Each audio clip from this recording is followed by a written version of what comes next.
I messed this up. Hang on. You sack of shit. You give me a second here. Of shit.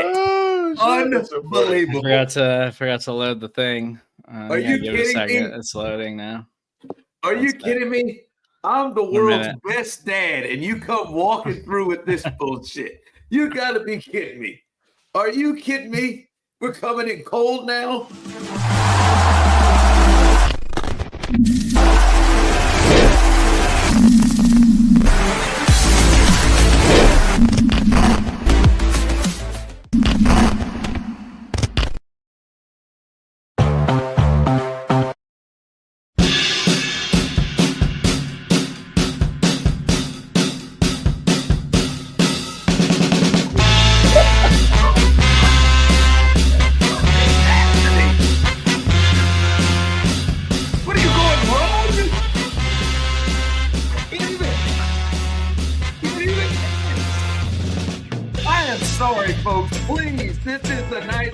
Please like and subscribe.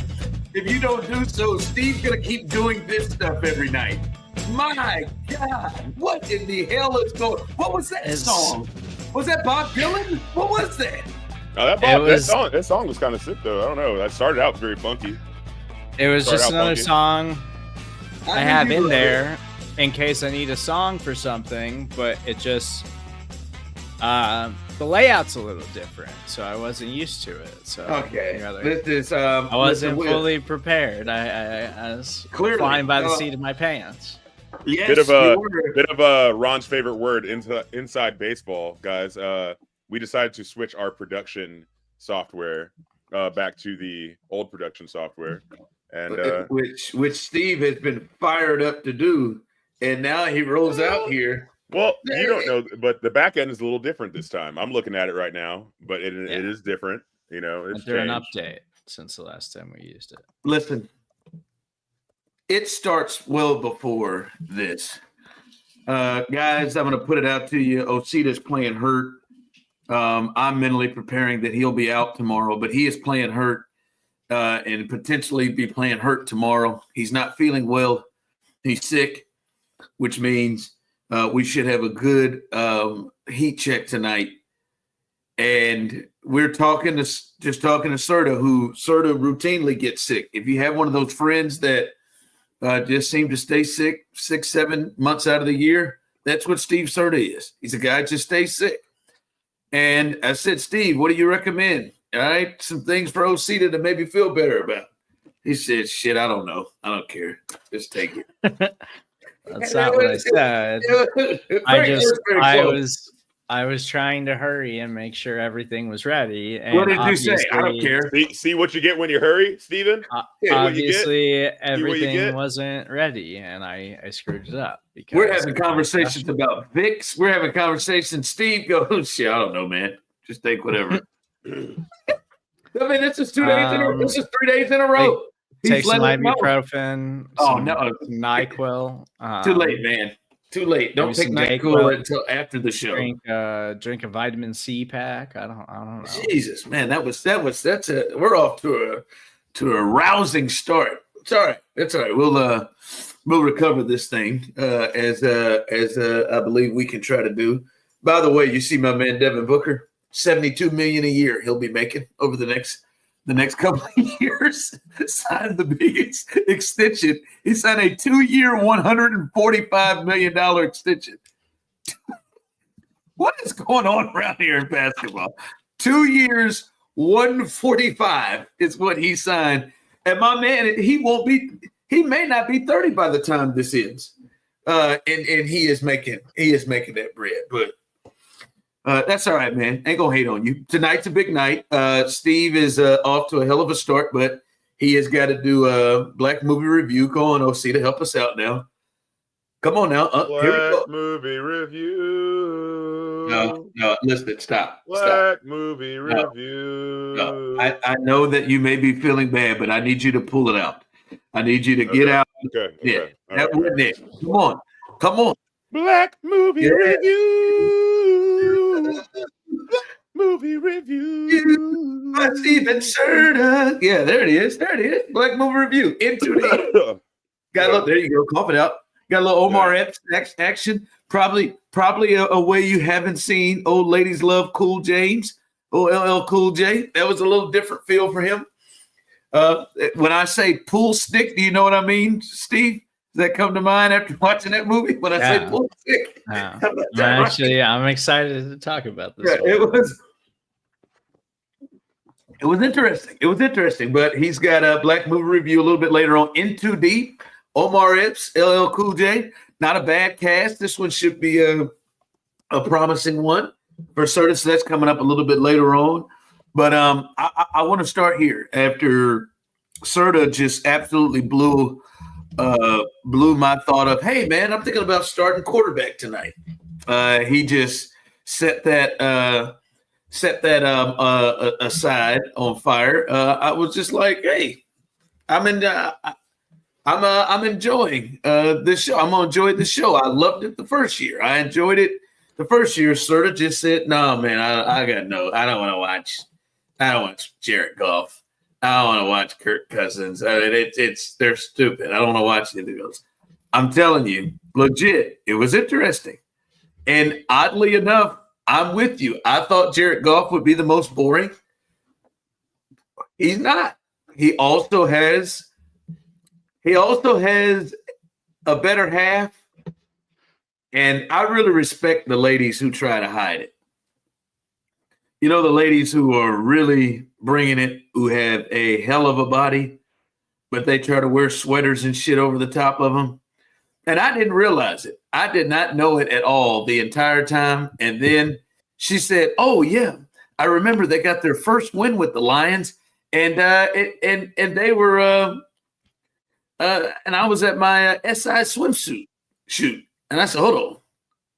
Then they showed her at that shoot, and I said, "Oh, Jared Goff." Yeah. You never seen Jared Goff's girlfriend? Or it's his wife now. No, man, I don't check out that boring dude.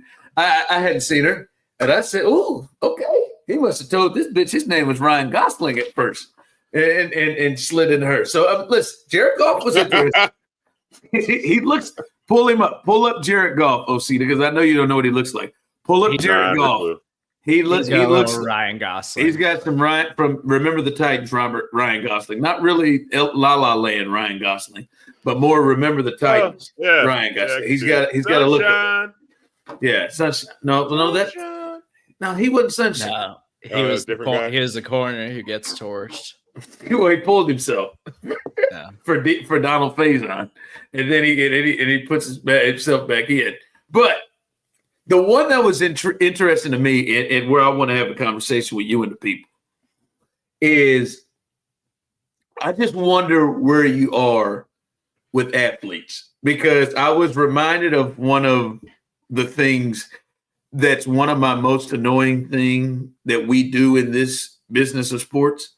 But I wonder how you guys look at this. So one of the big things that come out of it was Kirk Cousins, who had played for the Vikings. He had torn his Achilles, much like Tyrese Halliburton and Jason Tatum, tore his Achilles.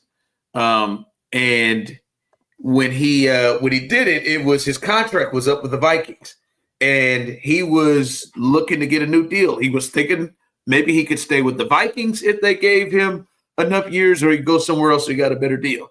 We got a really good deal with Atlanta, 4 years, $180 million to go there at 35 years old, to make a little bread, be the starting quarterback for a team that maybe had an outside chance of maybe really improving and winning their division. Bam, he goes out there.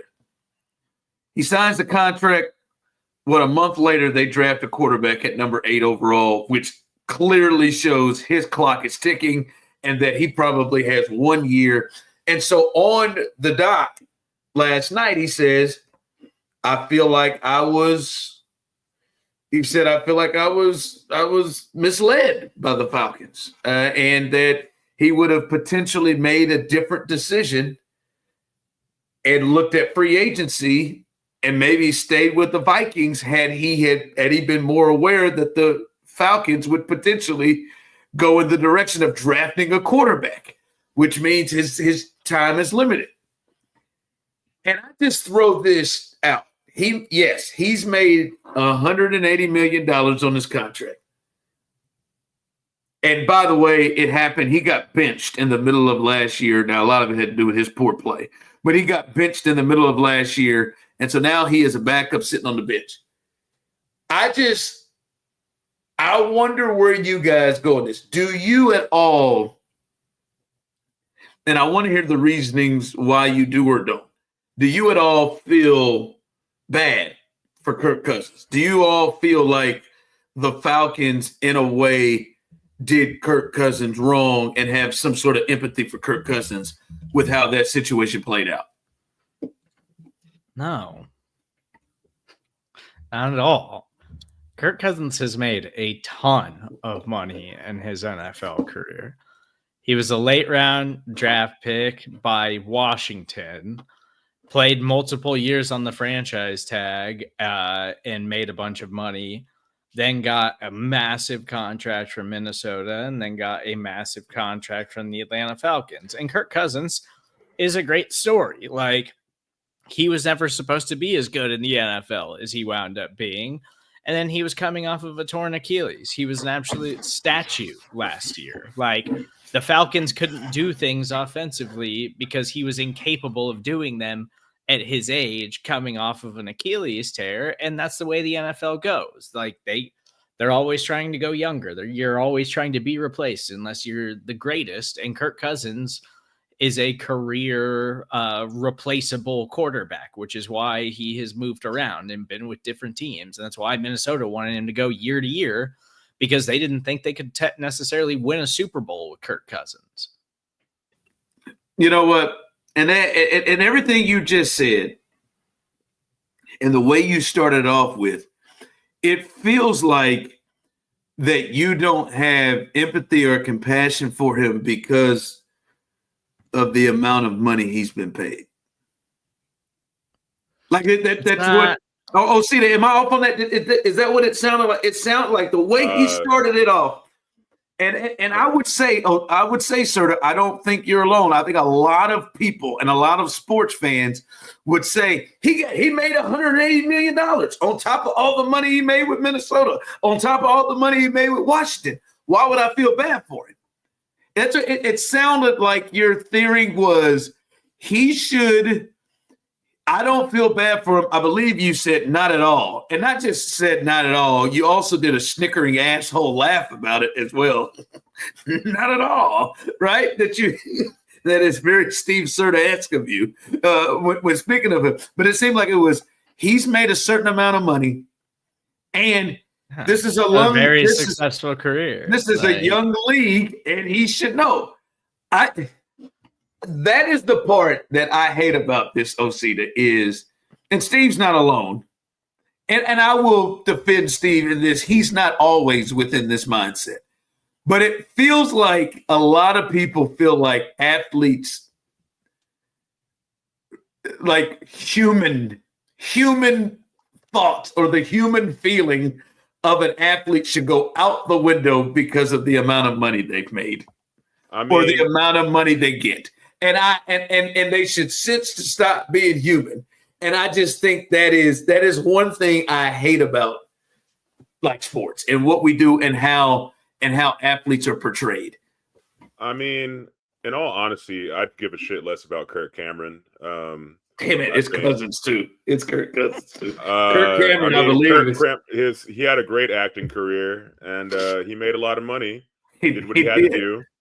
But Growing Pains was great. It was Growing Pains was great. Yeah, it was great. He probably makes even more money now running like a mega church. Yeah, exactly. So who gives a shit about Kirk Cameron? I thought Alan Thicke was really his dad. You know who his sister is, by the way? DJ Tanner. Oh, really? Yeah, DJ Tanner. I could see it in the face. And bringing it back. Yeah. to sports. He's married to a hockey player. Is it something Bure? Maybe Pavel Bure is who she's married to. Anyway, sorry.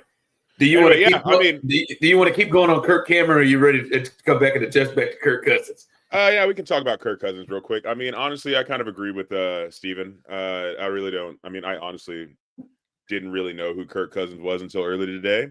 You know what I mean? Seems like he's made enough money in his lifetime to be happy where he's at. Don't really know why he's bitching. You know? But hold on. So,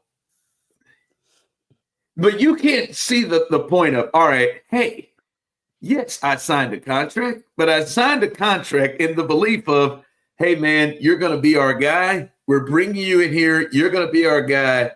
And the reason why I'm signing here is because you have led me to believe that I'm going to be your guy. That's what you told me.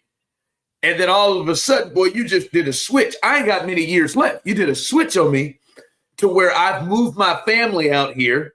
I bought a home. I've done all this. I moved my family out here. And then, bam. You know what this now, shows? And now you've gone a different direction. I just think human nature would not just be like, oh, shit, okay, well, hell, I made a certain amount of money, so don't have that human feeling anymore. Look, this shows that the documentarian that did the quarterback or whatever, the filmmaker that did the quarterback, whatever they were trying to portray, worked on you, Ronald. Because that's something that I'm assuming they talked about in episode 1. They want you to feel bad for him. They want you to feel bad about the fact that he got drawn to Atlanta Falcons, and then they didn't take away his position, but replace him with someone else. Or I mean, no, they made a decision that put the clock on his position. Yes, they did. No, but it's not just it worked. No, but again, that's the part. It's not just Kirk Cousins. This is my theory all the time. When something happens to basketball players or baseball players or any athlete, and it's a thing that most human people would have that reaction to. Oh shit! You know what, man? If somebody gave me $12 million a year, I would do that too, or I would bitch, or I wouldn't complain, or I would no. If you were wronged at your job or you felt like you have been treated unfairly, don't give a damn how much you're making. You still, as a human, feel like, damn, this was fucked up, right? But he can't. I mean, he came back from the Achilles injury. Like I felt bad for him when he tore his Achilles. He came back from. Did you? I don't believe he wasn't. He wasn't good last season. Like he deserved to be replaced by the young quarterback. He was bad last season when he played football. Yes, Steve, but that occurred, right? We're talking about what I'm talking about is before he even got on the field to show he was bad. They had him in there to the conversation. All right, Kirk, we want you, man. We want you so much so, man. We're committing to you over the next 4 years. You're going to be here. And the sole reason why he left Minnesota, and so, yes, Osita, to get a little bit more of the backstory, to get more of the human part of it, yes, the sole reason why I left Minnesota was because there was more stability, he thought, in Atlanta. And it comes to think of it, nah, Jack. And listen, and I want to say this, I don't fault the Falcons for what they did. I think I can understand if you see a quarterback, which is the most important position on the field, if you see a young quarterback that you believe in, then yeah, I understand you for your team, you got to take it. Now you got to explain away the fact of why you just drafted somebody number 8 overall to be your quarterback. And you just paid this guy $180 million too on top of it. But I'm not blaming the Falcons. I just look at this and I'm just like, people, because Kirk Cousins has made a lot of money, cease for him to stop having human feelings and having human thoughts. And it's now, oh, shit, man, he made money. I don't give a shit. And Serda said, and now as Osita said, now Osita didn't give him the decency of calling him Kirk Cousins. He's just called the man from Growing Pains, Kirk Cameron. Who is he? Have we confirmed that? Is he a minister? Is that what? Yes, Kirk he is. Yes. Yeah. He for sure runs like a mega church somewhere. Okay, we gotta get the bottom of the name of this mega church. Is he Kirk or is he Kurt? Oh, he is Kirk Cameron. Oh God, he is First Baptist Church. First Baptist Church. That's it. He's a First Baptist Church guy. Yeah. What do you think he leads? Oh no. He has an evangelical ministry called The Way of the Master. Oh boy, can we play a little game of Kirk Cameron? Who you think he voted for? Kirk Cameron. Gavin going to be like a Gavin Newsom. 10 years. Let's see. It'll be fun. You said evangelical guy. Growing Pains. Not one I loved. Really? I'm a sitcom watcher. No, Growing Pains was not one I was into. I watched it like on like Nick at Night or something when I was like growing up sometimes, but I don't think I saw like every episode or something. I know Ron was in his 20s when Growing Pains came out, so it's probably a good time for him to just kind of watch things. There's only like 3 channels on in the first place. I was 1 when this bitch came out, and I know whenever it was you were bald, no matter what the time frame of it was. I haven't always been bald, okay? I have not always been bald. Yeah, well, if I was fucking 20, Leonardo DiCaprio was in this. Yeah, not at the start. I think he came in like a few seasons into really? it. It was like his first big break. I think. Yeah, I didn't know that. I didn't know that was his first. I don't remember. He was like a cousin or like an adopted child or something. I think he was in it for a while. I don't check my text during the show. I had a badass little hairline. Look at that shit. I had a badass little hairline, boy. I know that when you listen. Hey man, the first thing you have to do is just accept it, man. There's no reason for you to just quit playing around with it.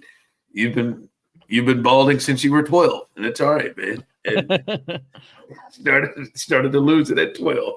Is that where it was? That's all right. No, yeah, no. Growing Pains wasn't.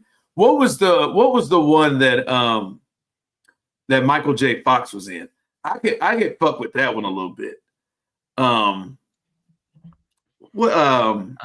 was Michael P. Keaton. Come on, Osita, you know this. No, I do not. I'm looking at my baby photos to prove to you that I wasn't always bald.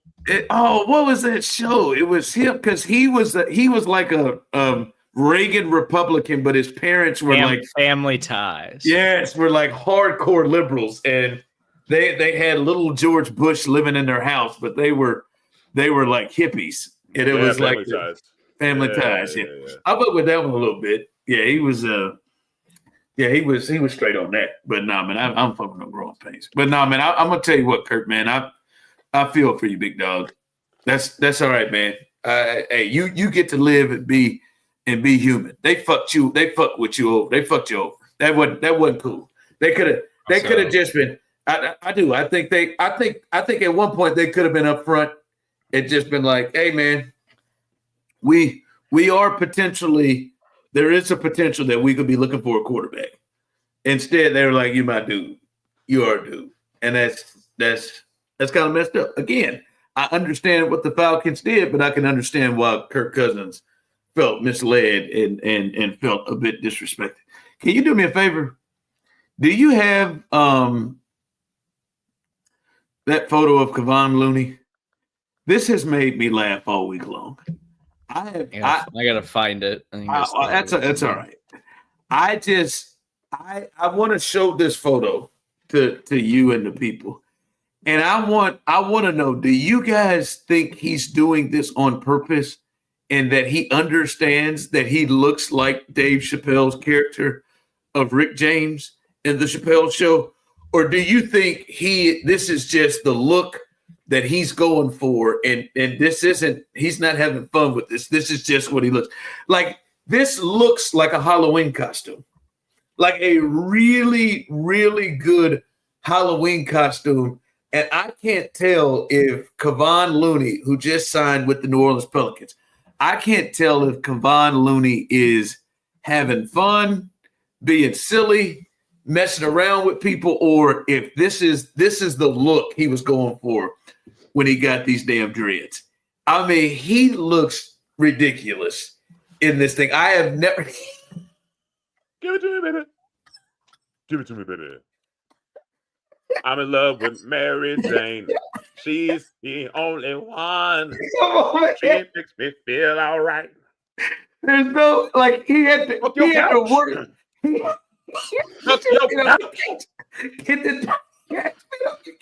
Because look behind him. That's what he normally looks like. Yeah. That's what 5 fingers say to the face. What did 5 fingers say to the face? That's what his normal haircut is like. It looked like there is no way that he is not woken up and thought, damn, man, I'm really looking like this. This has to be a joke, right?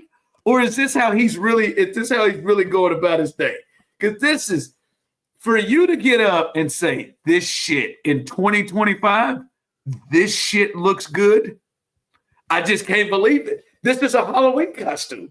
I am convinced of it.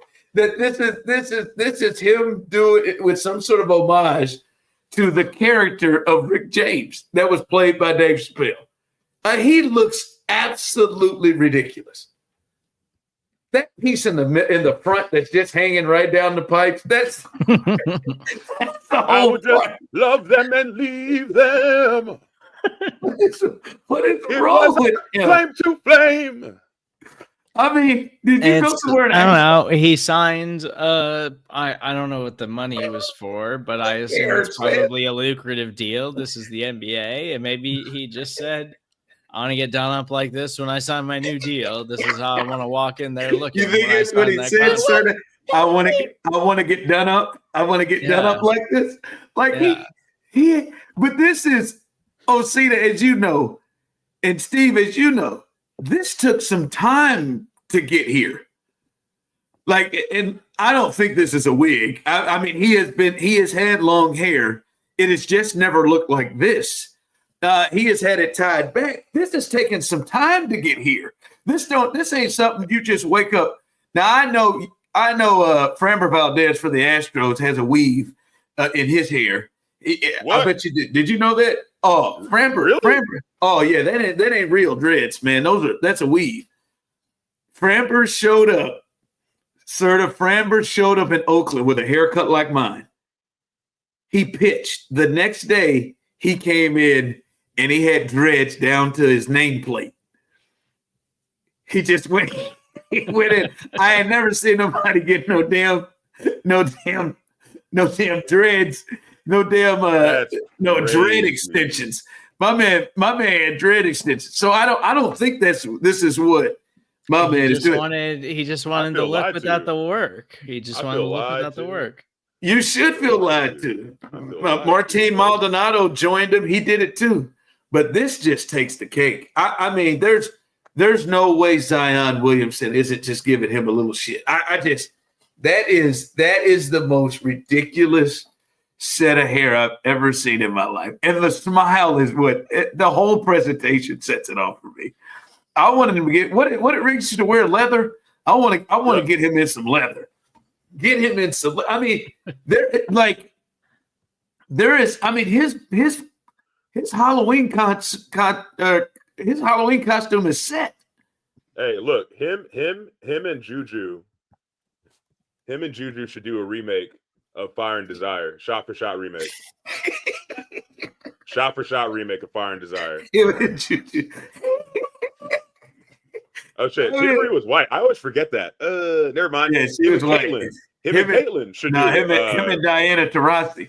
Diana's got a little darker tint to her because Tina Marie was white. But you still need like a tan tint. Right, maybe Kelsey Plum. Maybe Kelsey Plum could slide in there and do that bad boy. But it's it's everything. Is that just a stash that he has growing into with just this part right here? I mean, with the little goatee. Yes, it is that back part right there, man. Like I mean, if he were playing on the court right now, I promise God, I'd walk up to him and be like, "Are you fucking serious with this? Are you serious with this, Kevon?" And then he'll look at you and say, "Fuck your couch." You know what I feel like has happened? This is what he's wanted to be the whole time, but he just didn't feel comfortable enough to do this with Draymond there. And now that he has gotten away from Draymond Green, he has felt comfortable to just let himself loose And this is what he had wanted to be the entire time he was in Golden State. And now he's away from Draymond, and he can let this shit flow. I mean, there ain't but everything that Osita just did when he initially saw him, I don't know how anyone in that locker room doesn't just start singing these songs and saying these lines to him. Just stumping all. I would come right over and stump all over his chair and his damn locker. I would just stump all over his chair. I would just play Fire and Desire everywhere he goes. I would follow him with the boombox playing Fire and Desire. Fire and Desire, baby.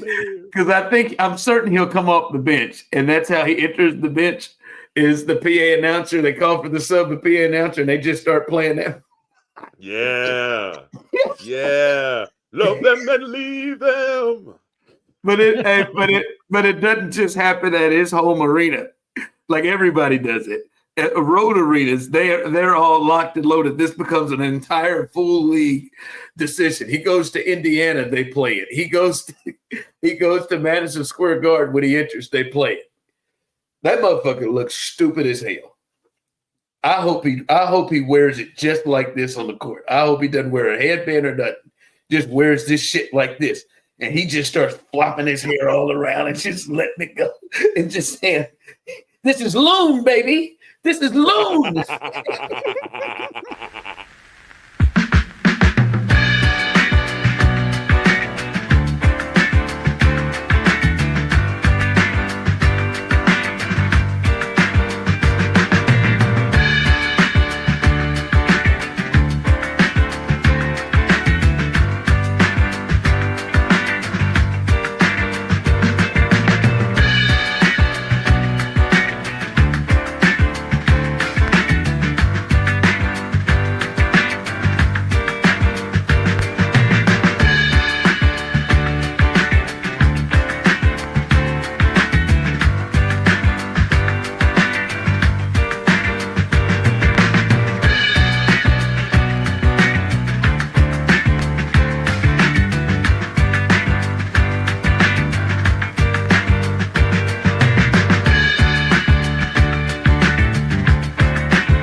I forgot it was up, honestly. Every fucking time. I can't. Every see him. I've got this photo saved in my phone, and I just go and look at it. It fucking does me in every time. Big Loon, I'm Loon. Somebody else do something.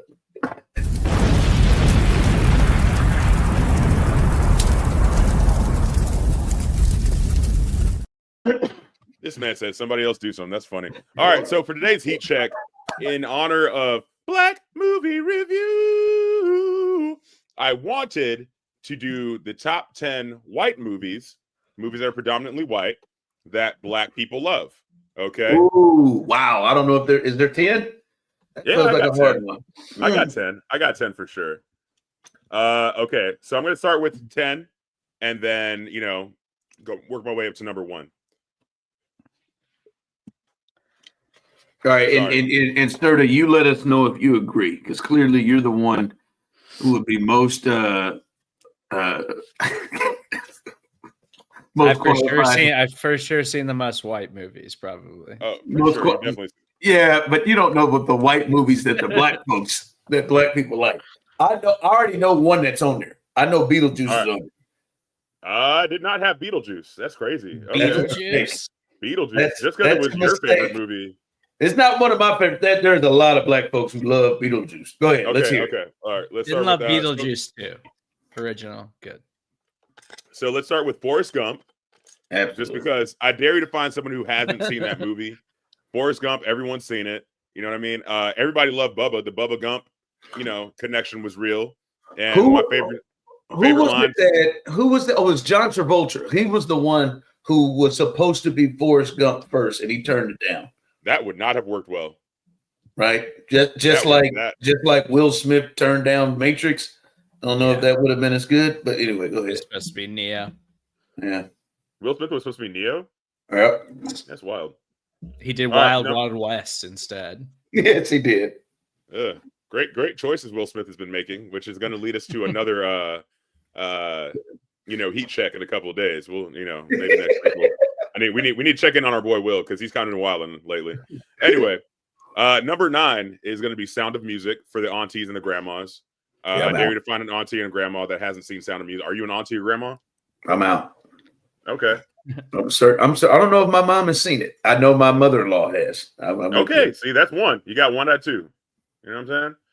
All right. Three Ninjas. That's a personal one for me because it reminds me of my childhood. Fuck. Okay, Rocky. See? Rocky, Black people fuck with Three Ninjas, bro. Man, fuck with Three Ninjas, bro. Thank you. I've seen all of the Three Ninjas. You are clearly cold. You are clearly cold. Even the high noon at Mega Mountain one. That one's terrible. Oh, the Western one? Yeah. Yeah, I remember that. All right. After that, we got Godfather because it's a classic. It's a gangster movie. It was like one of the first real gangster movies, mafia movies. I feel like everyone in New York can quote that movie backwards and forwards. It's been quoted in multiple rap albums over the years. After that, we got Harry Potter. Okay. Yeah, I mean, I know a lot of black folks who watched it, but that is not me. Yeah, when I was a kid, I'm the child of like Nigerian parents, so my mother thought that Harry Potter was like straight up witchcraft and devil shit, and so like I kind of snuck away to watch Harry Potter. You know what I mean? Yeah, and read the books when I was a child. Before we continue, I just want to know: is this your research of what you believe black folks watch, or is this more of an Osita angle of these are the mostly white cast movies that I liked? Okay. Oh, all right. Both of them. I did my research. You did research. I can. I had double blind studies going on in the living room. You know what I mean? I'm just checking. Go ahead. Making sure you know. All right. After that, Titanic. You got to have one more for the aunties. They love. Can't be mad at that. Yeah. Yeah. Everybody likes Titanic. Yeah. Everybody loves seeing. So my day job is in a record store. You know how many times I get black people coming up to me like, hey, do y'all have any Celine Dion? And all we have is the Titanic soundtrack, and they'll buy it. They'll buy it every time. Yeah. That is not one that would not have been on my bingo card that you get a lot of black folks coming in asking about Celine Dion. That would have not been. It's that and the Waiting to Exhale soundtrack. It's older black people. They love that plays. That plays. All right. So this is a personal one. Clueless. Only because I met Dion when I was a kid. Or not when I was a kid. When I was 21, I met Dion at a South by Southwest party for Diplo. And she gave me a kiss on the cheek. And I always had a crush on Dion when I was a kid. So, Clueless. Sure. I was in love with Stacey Dash until we lost her. But go ahead. Yeah, but she's still fun. Still so fun. Still so very fun. All right. Up next, we got Step Brothers. Funny movie. Hilarious movie. That one didn't do it for me as much as I think it does for others. And I'm a big Will Ferrell guy. It doesn't really for me either. It did not like, and I like the combo of those two.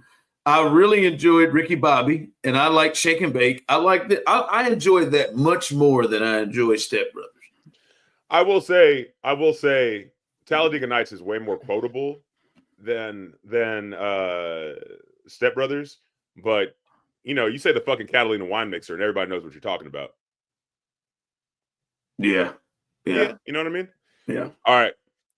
So number 2, we have White Chicks.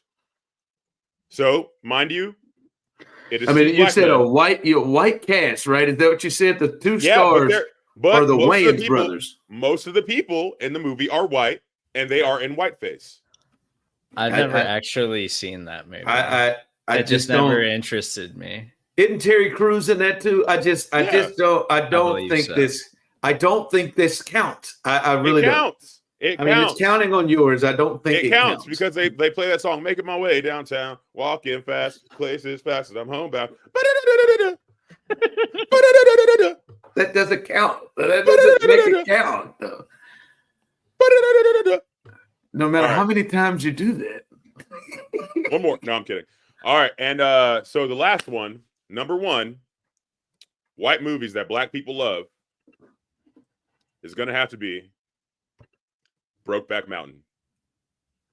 Kidding. I was hoping that y'all would. Really? Shut up, man. Really? That's a shocker. That's no. Not Seabiscuit. Not any of that. My number one is Tropic Thunder. Because a lot of black people, and you can see this on Black Twitter, a lot of black people didn't realize that Iron Man was in blackface that entire movie. Yeah. I mean, I did. I did too because I recognized. That's Iron directed Man. by Ben Stiller. I didn't know that. Did not know that. I don't. What are your thoughts? Tropic Thunder. I don't. Tropic Thunder's up there. Yeah. Yeah. See, I would have said Goodfellas. That would have been, really high up there. The Hangover. I think black folks like that. I think American Pie, or not American Pie, but what's the one Will Ferrell, the big one, Old School. 40 Old School. I feel like that's a strong one. Wedding Crashers was a big one for me. Motorboating, like that. That's a predominant white cast. Yeah. I mean, it ain't bad. I think Tropic Thunder. That's a little strong. I think it's on the list. You know what? Next time I make a heat check, I'll pass it by you real quick to get approval. But see, make sure that everything is up on the up and up. All right? What I think you did, I don't think you took advantage of the like younger movies that a lot of people like. There are like Mrs. Doubtfire, black people fuck with that. Like Matilda, like shit like that. That's another movies, one that has witchcraft. I don't know about it. I don't know. Like those, like the movies all the time. And that, like those movies, a lot of people, like a lot of black people, watch the hell out of them movies. Another one, Slickly. This may be a little personal, like Ace Ventura. Oh my goodness, boy, that was Jim Carrey. That was my shit right there. That was my shit. Well, he had a run there of that. Liar, Liar, and a few of them. Dumb and Dumber. Dumb and Dumber is another strong one, too, boy. I'm sorry, I took that. Before we get to Black Movie Review, I did want to. Movie Review. There it is. I did want to pour one out. It looks like we have lost Cardi B and Stefan Diggs as a couple. Well, I thought they'd make it. Did it really smell like dumpster juice? I don't know. I don't have that confirmed. But we do evidently know that Cardi B went through and took all of any kind of photos that she had with him on any of her social media platforms. And yes, there's been a rumor going around potentially that I don't know if it's true or not that Stefan Diggs has had some quotes about her ass smelling a certain way. Again, I don't know if that one, but damn, how long did that last? What was that? The Knicks playoff game that we were talking about that they were sitting together and they kind of let everybody know. Yeah, you must be a true romantic or something, huh? Why? What? I mean, Diggs has always been like this. Stefan Diggs has like that kind of reputation. So you thought that shit was gonna last? I thought we might get 6 months. Like, look at Taylor and Travis. God, that's love. Look at them. Just loving each other. I don't think it's over between Ben and Jen.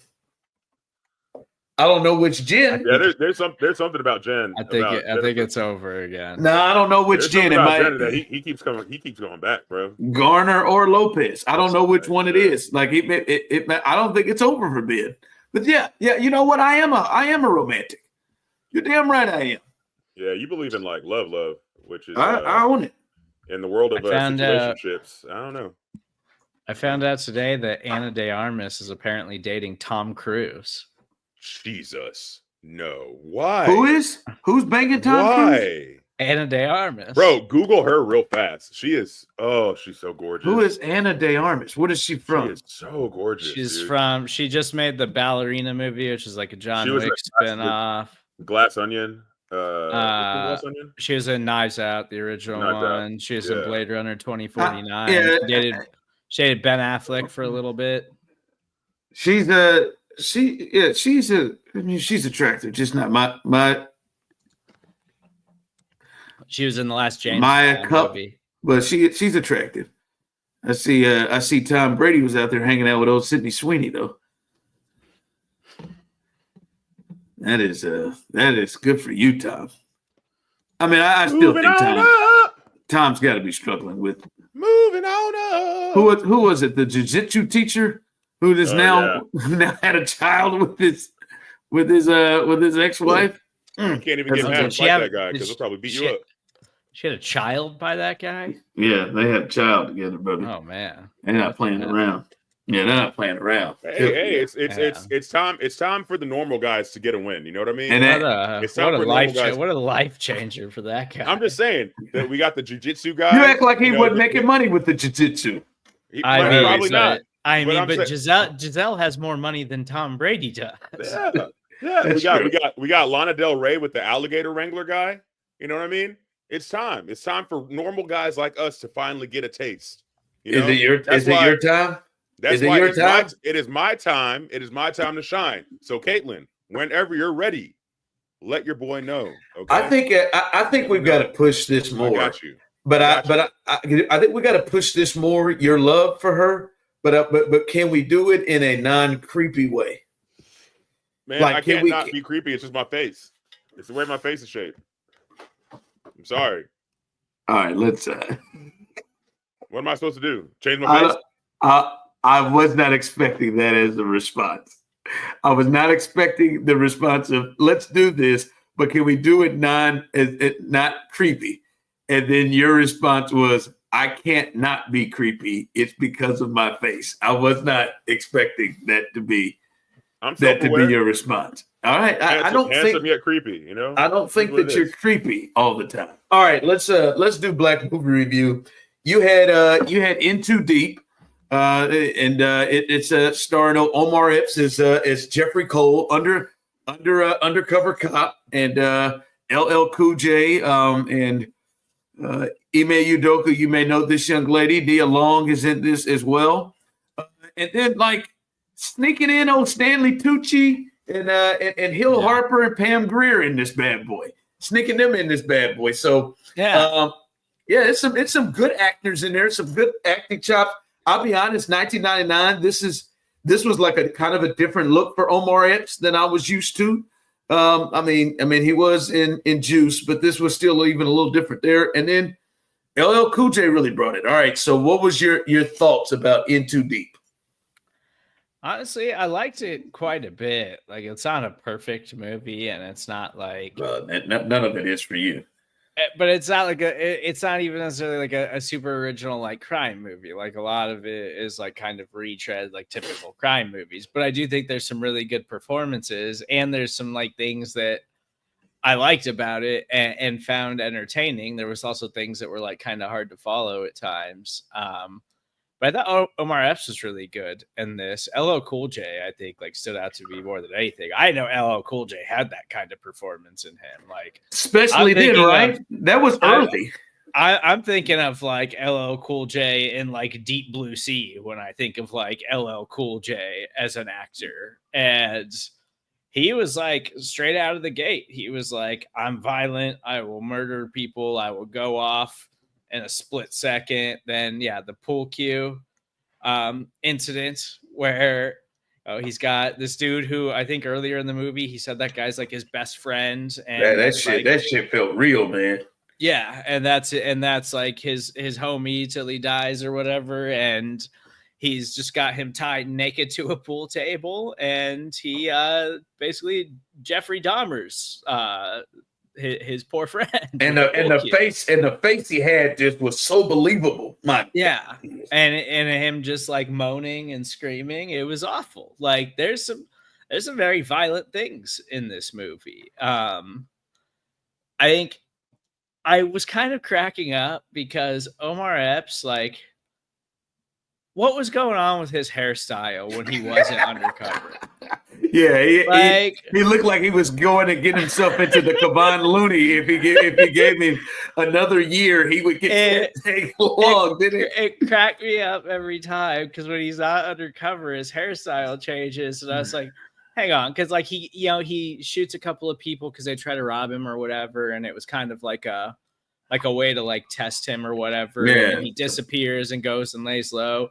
But then also like at the end of the movie, they kind of made it seem like whenever they show him with his hair like that, it's always like hit after like he's gotten out of it or something.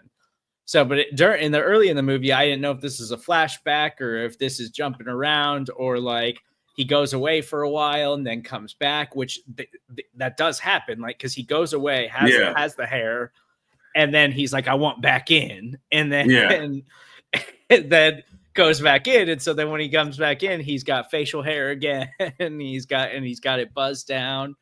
It was like they were like, we really need him to look different when he's a cop as opposed to when he's undercover. And so every time it shows him with that hair, it's just like jarring, and it was just like cracking me up.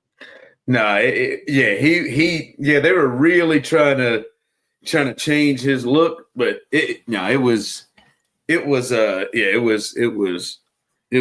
hilarious. No, but I think the big thing is you said the performances from LL Cool J. I didn't know he had that range. He really has Ice Cube is really good with this. That if looks could kill, like he can really make that, like have that presence.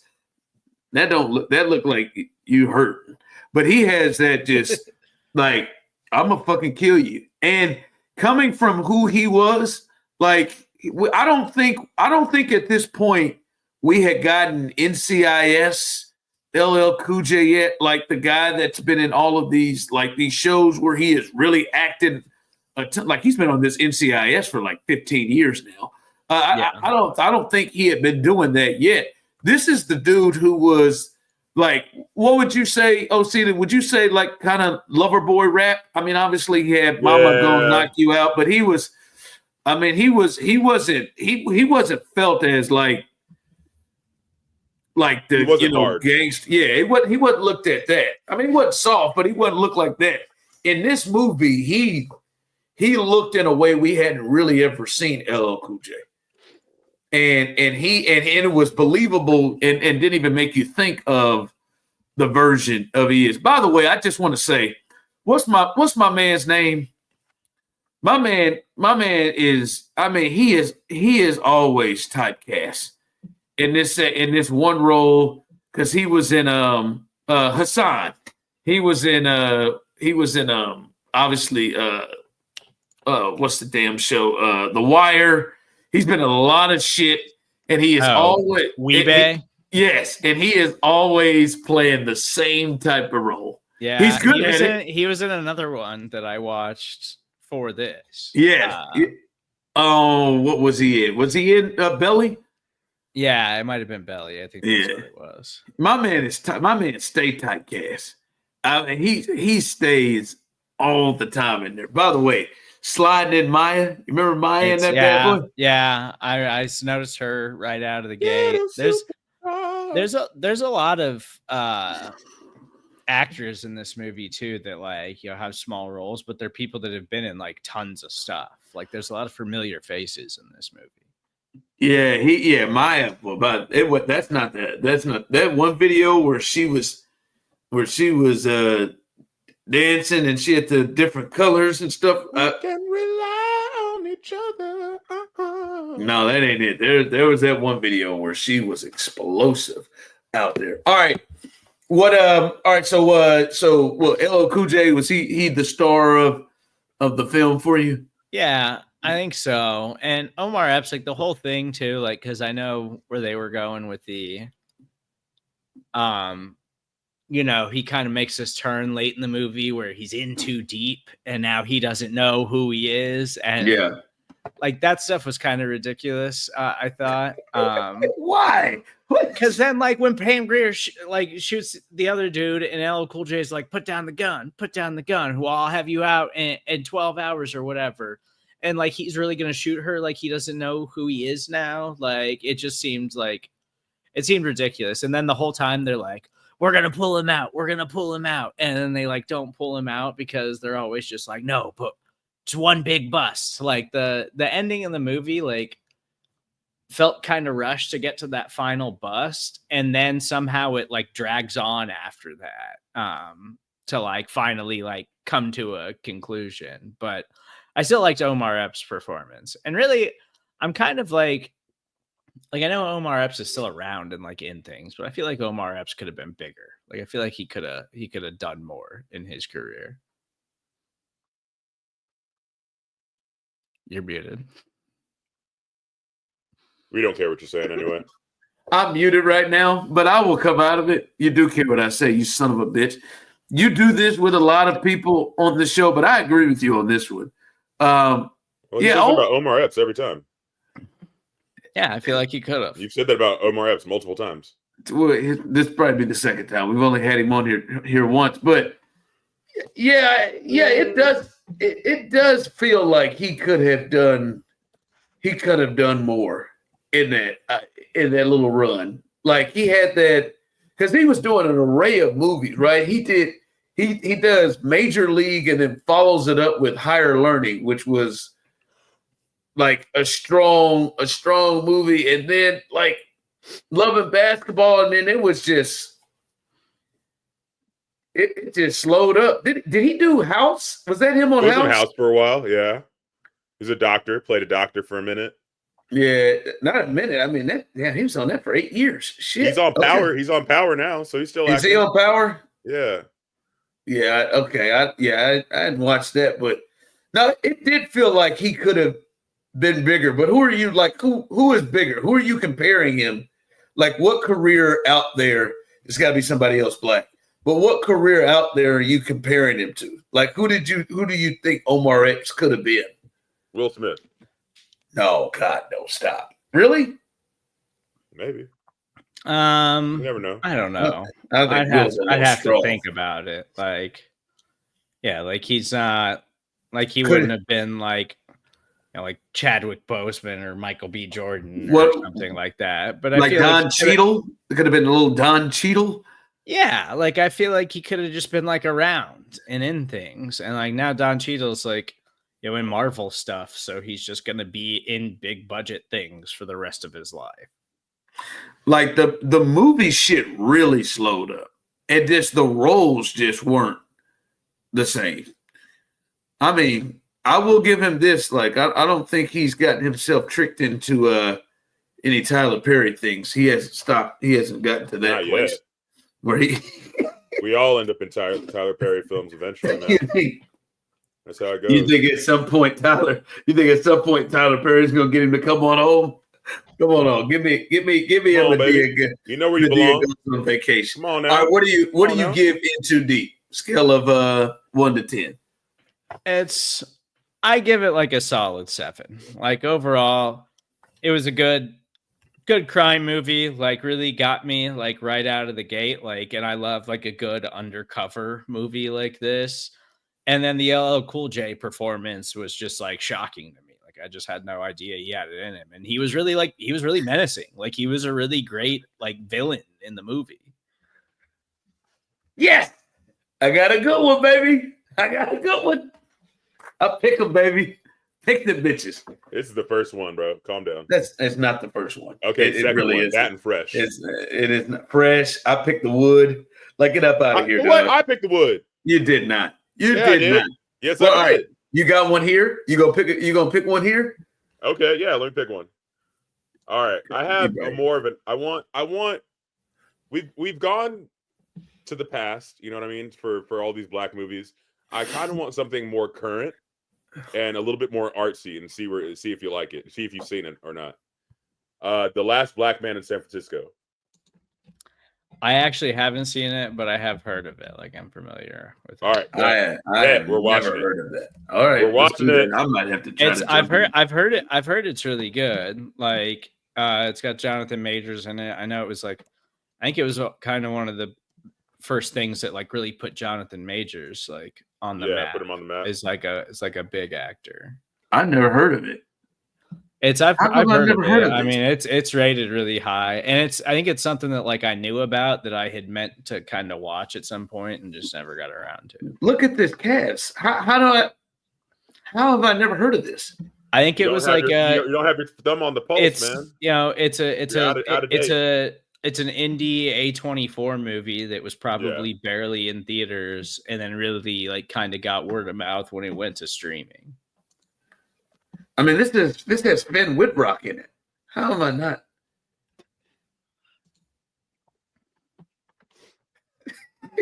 How am I not? Oh, you're a big Finn Whitrock fan. I am, man. That's your guy. Yeah. No. Really loved him in American Horror Story the Big Short.